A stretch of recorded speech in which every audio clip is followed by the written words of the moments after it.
আসলে এসব ছিল নিখুঁত আনন্দের মুহূর্ত, যা ক্যামেরাবন্দি করে রাখলাম স্মৃতি হিসেবে। বন্ধু সাইফুল বাসা এলাম, এই যে তার লেবুর প্রজেক্ট।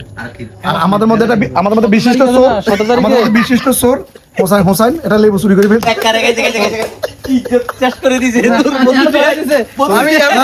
না, এই তো মিজান হাতে ধরছে, হাতে নাতে। হ্যাঁ, এটা হাতে নাতে ধরছে মিজান। এটা আমি মিজান তোমার অভিমত জানতে চাই, এটা তুমি কিভাবে ধরছো চোর?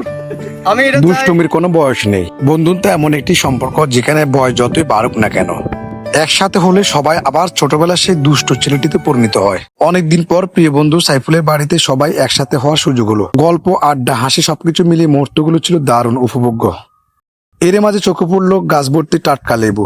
সবাই লেবু হাতে নিয়ে এমন ভাবে মজা করেছিল যেন আমরা কোনো লেবু চোর দলের সদস্য। আসলে এসব ছিল নিখুঁত আনন্দের মুহূর্ত, যা ক্যামেরাবন্দি করে রাখলাম স্মৃতি হিসেবে।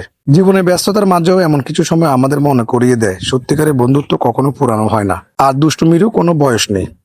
এই ভিডিওটি আপনারা আপনাদের প্রিয় বন্ধুদের সঙ্গে শেয়ার করুন। হয়তো এই ছোট্ট শেয়ারটি আপনাদের পুরনো দিনের অসংখ্য হাসি, দুষ্টমি আর একসঙ্গে কাটানো মধুর স্মৃতিগুলো আবারও মনে করিয়ে দিবে। বন্ধুত্বের এই সুন্দর মুহূর্তগুলো সবার সঙ্গে ছড়িয়ে দিন এবং স্মৃতিগুলোকে আরো দীর্ঘদিন জীবন্ত করে রাখুন। আল্লাহ হাফেজ।